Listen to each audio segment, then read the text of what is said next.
നിയമസഭാ തെരഞ്ഞെടുപ്പിന് മുന്നോടിയായി ആറന്മുള മണ്ഡലത്തിൽ കോൺഗ്രസിന്റെ തോൽവി സിപിഎമ്മിന്റെ തലയിൽ കെട്ടിവെക്കേണ്ടതില്ല എന്ന് K Anilkumar. Party Pathanamthitta area committee അംഗമാണ് കെ അനിൽകുമാർ. നിയമസഭാ തെരഞ്ഞെടുപ്പ് പടിവാതിൽക്കൽ നിൽക്കുമ്പോഴാണ് കോൺഗ്രസിനെ വെട്ടിലാക്കിക്കൊണ്ട് ഒരു പോസ്റ്റർ പ്രചരണം കഴിഞ്ഞ ദിവസം രാത്രിയിൽ ആറന്മുള നിയോജകമണ്ഡലത്തിന്റെ വിവിധ ഭാഗങ്ങളിൽ പ്രത്യക്ഷപ്പെട്ടത്. പുറത്തുനിന്നുള്ള ഒരു സ്ഥാനാർത്ഥി വേണ്ട. അപ്പം അങ്ങനെ കോൺഗ്രസിനെ വെട്ടിലാക്കിക്കൊണ്ട് വന്ന ഈ പോസ്റ്റർ ഇപ്പോൾ സിപിഎമ്മിന്റെ പ്രവർത്തകരാണ് ഒട്ടിച്ചെന്നുള്ള ഒരു ആരോപണമാണ് മാധ്യമങ്ങളിലൊക്കെ സജീവമായി നിൽക്കുന്നത്. ഈ ആരോപണത്തെ എങ്ങനെയാണ് പ്രതികരിക്കുന്നത്? പാർട്ടിയുടെ പത്തനംതിട്ട ഏരിയ കമ്മിറ്റി അംഗം കെ അനിൽകുമാർ നമ്മളോടൊപ്പം ചേരുന്നു. ഇവിടെ ഒരു സ്ഥാനാർത്ഥിയെ കെട്ടിയിറക്കുന്നതായിട്ട്, അതായത് അബിൻ ബർക്കി എന്ന ആളിനെ UDFന്റെ സ്ഥാനാർത്ഥിയായി ഇവിടെ നിർത്തുന്നു. ഇവിടെ കെട്ടിയിറക്കിയ ഒരു സ്ഥാനാർത്ഥി വേണ്ട എന്ന് പറഞ്ഞുകൊണ്ട് കോൺഗ്രസിന്റെ ഒരു വിഭാഗം ആൾക്കാർ നടത്തിയ പോസ്റ്റർ പ്രചരണം, അത് CPMന്റെ തലയ്ക്ക് പേര് വെക്കേണ്ട കാര്യമില്ല. ഇവിടെ തന്നെ ഈ അബിൻ ബർക്കി വന്നാൽ അതിനെ എതിർക്കാൻ വേണ്ടി ഒരുപാട് നേരത്തെ തന്നെ കച്ചവെട്ടി ഇറക്കുകയാണ്. എന്തിനേറെ പറയുന്ന പല മണ്ഡലങ്ങളിലും പ്രതിപക്ഷ നടത്തുന്ന യാത്രയും അങ്ങോട്ടും ഇങ്ങോട്ടും പരസ്പരം അടിപിടി നടന്നുകൊണ്ടിരിക്കുന്ന ഒരു സന്ദർഭം കൂടിയാണിത്. ഇവിടെ നല്ലൊരു വിഭാഗം ആൾക്കാര് സ്ഥാനാർത്ഥിയാകാൻ സ്ഥാനാർത്ഥി മോഹികൾ ഇവിടെ UDFന്റെ സ്ഥാനാർത്ഥിയാകാൻ നിൽക്കുമ്പോൾ അവരെ എല്ലാം തന്നെ മറ്റൊരു പ്രദേശത്ത് നിന്ന് ഒരാൾ വരിക എന്ന് പറയുന്നത് അവരെ സംബന്ധിച്ച് സഹിക്കാൻ വയ്യ. അതിന്റെ ഭാഗമായിട്ടാണ് ഇവിടെ ഇതുപോലുള്ള പോസ്റ്റർ പ്രചരണമൊക്കെ തന്നെ നടത്തിയത്. അതിന് യാതൊരു വിധത്തിലും CPMനെ സംബന്ധിച്ച് അതിനകത്ത് വഴിയേറേണ്ട യാതൊരുവിധ കാര്യങ്ങളില്ല. CPMനെ സംബന്ധിച്ച് അതിന്റെ സംഘടനാ തലത്തിൽ നിന്നുകൊണ്ട് അതിന്റെ കമ്മിറ്റികൾ ചേർന്നുകൊണ്ട് ഇടതുപക്ഷ ജനാധിപത്യ മുന്നണി ചേർന്നുകൊണ്ട് സ്ഥാനാർത്ഥി ആരാന്ന് നിശ്ചയിക്കുന്നു. ആ സ്ഥാനാർത്ഥിയെ വിജയിപ്പിക്കുക എന്നുള്ളത് ആണ് CPMനെ സംബന്ധിച്ചും ഇടതുപക്ഷത്തിനെ സംബന്ധിച്ചുമുള്ള പരിപൂർണ ഉത്തരവാദിത്വം ഓരോ ആൾക്കാർക്കും. ഇതിപ്പോൾ ഈ കോൺഗ്രസിന്റെ ഒരു പരാജയം മുന്നിൽ കണ്ടിട്ടുള്ള ആ ഒരു വിഷയം കൂടിയാണോ പരാജയം മുന്നിൽ കണ്ടിട്ടുള്ള?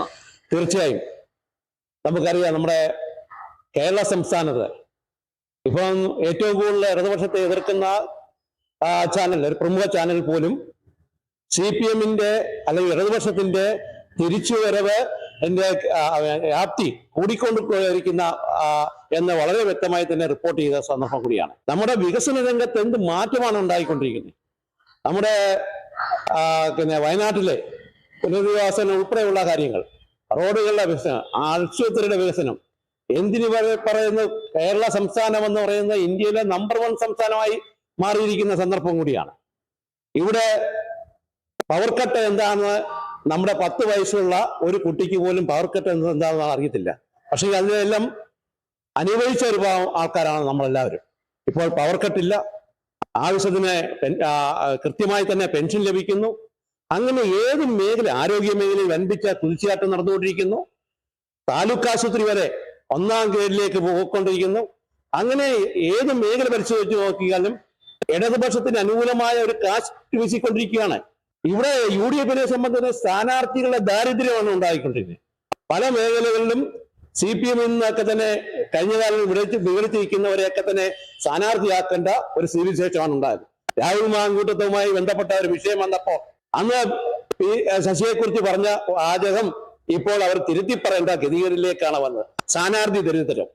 ഇവിടെ ഈ പറയുന്ന മണ്ഡലങ്ങളിലും UDFന്റെ സ്ഥാനാർത്ഥികൾ ദയനീയമായി പരാജയപ്പെടും എന്നുള്ള കാര്യത്തിൽ യാതൊരു സംശയമില്ല.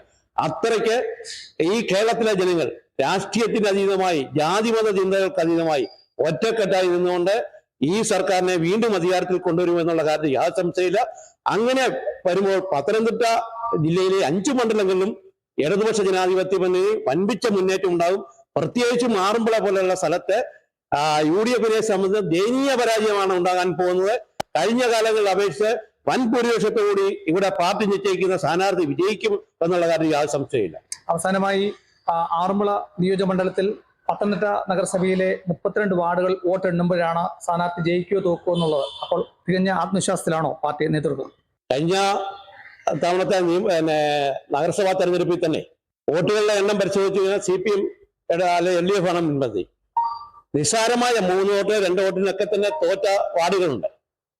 അങ്ങനെ ഉള്ള സ്ഥിതിയില് ഇവിടെ വാർഡ് തെരഞ്ഞെടുപ്പുമായി നമ്മൾ കൂട്ടി ഉപയോഗിച്ചാലും ഇവിടെ തീർച്ചയായും ഇടതുപക്ഷത്തിന് കഴിഞ്ഞ കാലങ്ങളിലെ അപേക്ഷിച്ച് ഇടതുപക്ഷ ജനാധിപത്യ മുന്നണി സ്ഥാനാർത്ഥിക്ക് വിജയിക്കുമെന്നുള്ള കാര്യത്തിൽ യാതൊരു ഭൂരിപക്ഷം കിട്ടുമെന്നുള്ള യാതൊരു സംശയമില്ല. നമ്മളെല്ലാം സ്വപ്നം കണ്ട സ്റ്റേഡിയം യാഥാർത്ഥ്യമാകാൻ പോവുകയാണ്. അത് പത്തനംതിട്ട നഗരത്തിലാണ്. നമ്മൾ എല്ലാവരും സ്വപ്നം കണ്ട ജനലാശുപത്രി അതിന്റെ കെട്ടിടത്തിന്റെ പണി പൂർത്തീകരിക്കും, അതും യാഥാർത്ഥ്യമാകാൻ പോവുകയാണ്. അങ്ങനെ ഏത് മേഖലകളിൽ എടുത്ത് നോക്കിക്കഴിഞ്ഞാലും പത്തനംതിട്ടയെ സംബന്ധിച്ച് പറയും റിംഗ് റോഡിന്റെ ബ്യൂട്ടിഫിക്കേഷൻ തുടങ്ങി എല്ലാ കാര്യങ്ങളും, ആയുർവേദത്തിന്റെ പുതിയ ആശുപത്രിയുടെ നിർമ്മാണ ഉദ്ഘാടനം ആരംഭിച്ചു കഴിഞ്ഞിരിക്കുന്നു. സുബല പാർക്ക് യാഥാർത്ഥ്യമാകാൻ പോകുന്നു. എല്ലാ മേഖലയും പറച്ചിൽ മാത്രമല്ല, അത് പ്രവൃത്തിയിൽ കൊണ്ടുവരാനായിട്ട് നമ്മുടെ MLA കൊണ്ട് സാധിച്ചു. MLA ഫണ്ട് കൃത്യമായി തന്നെ വിനിയോഗിച്ചുകൊണ്ട് ഈ പ്രവർത്തനങ്ങൾക്ക് തന്നെ നേതൃത്വം നൽകുന്നു. അപ്പൊ തീർച്ചയായും ഇടതുപക്ഷ ജനാധിപത്യ മുന്നണി സ്ഥാനാർത്ഥിക്ക് ഈ തെരഞ്ഞെടുപ്പിൽ പത്തനംതിട്ട നഗരസഭ തീർച്ചയായും LDF സ്ഥാനാർത്ഥിക്കൊപ്പം ഉണ്ടാകും. അവർക്ക് വ്യക്തമായ ഭൂരിപക്ഷം ലഭിക്കും എന്നുള്ള കാര്യത്തിൽ യാതൊരു സംശയമില്ല. Kerala vision news, Pathanamthitta.